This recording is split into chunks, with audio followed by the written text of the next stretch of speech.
కూటమి ప్రభుత్వం సొంత స్థలము కానీ ఇల్లు కానీ లేని నిరుపేదలకైతే గుడ్ న్యూస్ చెప్తూ ఉందండి. తాజాగా జరిగిన రాష్ట్ర క్యాబినెట్లో ఎవరైతే రాష్ట్రంలో సొంత స్థలము కానీ ఇల్లు కానీ లేదో అలాంటి నిరుపేదలకు గ్రామాల్లో అయితే 3 సెంట్లు, అలాగే పట్టణాల్లో అంటే మున్సిపాలిటీలు కార్పొరేషన్లు అయితే 2 సెంట్లు స్థలాలు ఇవ్వడం కోసం అయితే తీర్మానం అయితే చేసింది.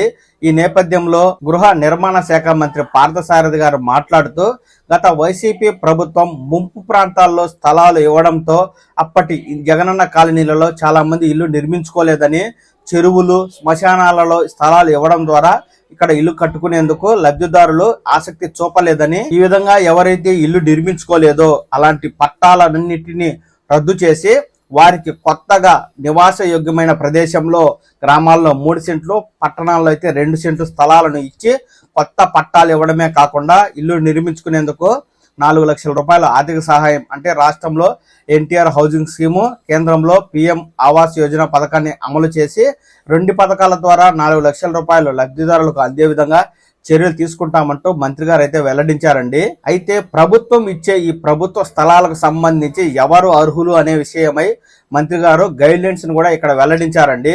ఎవరైతే స్థలం పొందాలి అనుకుంటున్నారో అలాంటి వారికి తప్పనిసరిగా రేషన్ కార్డు ఉండాలని, ఆధార్ కార్డు ఉండాలని, అలాగే భూమి ఉన్న వారికి 5 ఎకరాల లోపు భూమి ఉండాలని, ఇలాంటి వారందరికీ సొంత స్థలము కానీ ఇల్లు కానీ లేకుంటే వారికి ఈ మేరకు స్థలాలను అయితే పంపిణీ చేస్తామంటూ మంత్రి గారు చెప్పారు. అతి త్వరలోనే ఈ ఇళ్ల స్థలాలకు దరఖాస్తులు తీసుకుంటామని, ఈ ఇళ్ల స్థలాల పంపిణీకి రాష్ట్ర స్థాయిలో రెవెన్యూ శాఖ మంత్రి, జిల్లా స్థాయిలో జిల్లా ఇన్ఛార్జ్ మంత్రులు కీలక బాధ్యత వహించి దరఖాస్తులు తీసుకుని అర్హులైన వాటిని పరిశీలించి అర్హత ఉంటే తప్పనిసరిగా ప్రతి ఒక్కరికి సొంతంగా ఇళ్ల స్థలాలను పంపిణీ చేస్తామని, ఆ తర్వాత రోడ్లు, మంచినీరు, డ్రైనేజీని కూడా కాలనీలలో ఏర్పాటు చేసి మంచి లేఅవుట్లు వేసి లబ్ధిదారులకు అందించడమే తమ యొక్క లక్ష్యమని, ఈ విధంగా 5 సంవత్సరాల్లో రాష్ట్రంలో సొంత ఇల్లు లేని వారంటూ లేకుండా చూడడమే తమ లక్ష్యమని మంత్రి గారు అయితే స్పష్టం చేశారు. ఈ నేపథ్యంలో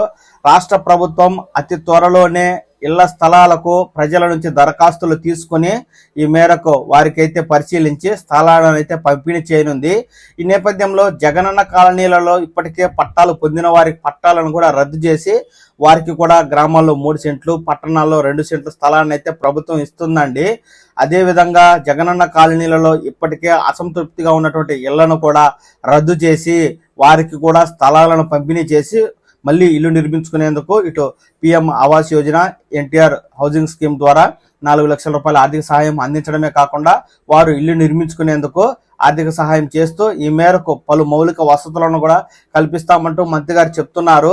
ఈ యొక్క రేషన్ కార్డు, ఆధార్ కార్డు కలిగి 5 ఎకరాల లోపు భూమి ఉన్నవారు, అంటే భూమి ఉంటే గనక 5 ఎకరాలు ఉండాలి, అంతకు మించి ఉంటే వారికి ప్రభుత్వ స్థలం అనేది రాదు. అసలు భూమి లేని వారికి అయితే ఇక ఎలాంటి అభ్యంతరాలు ఉండవు. కాబట్టి ఈ మేరకు ఈ అర్హతలు ఉన్న వారికి అయితే అతి త్వరలోనే ప్రభుత్వం దరఖాస్తులు తీసుకుని పరిశీలించి ఇళ్ల స్థలాలను అయితే పంపిణీ చేస్తుంది. ఈ ఇళ్ల స్థలాల పంపిణీకి సంబంధించి రాష్ట్ర ప్రభుత్వం ముందు ఏదైనా తాజా సమాచారాన్ని ఇచ్చిందంటే వెంటనే మన ఛానల్లో ఆ వివరాలను మీకు తెలియజేస్తాను. ఎప్పటికప్పుడు ఈ తాజా సమాచారాన్ని మీరు తెలుసుకుంటూ ఉండడం కోసం వెంటనే ఈ ఛానల్ని లైక్ చేసి, ఇంకా ఎవరైనా మన ఛానల్ సబ్స్క్రైబ్ చేయకుంటే వెంటనే సబ్స్క్రైబ్ చేసుకోండి. నమస్కారం.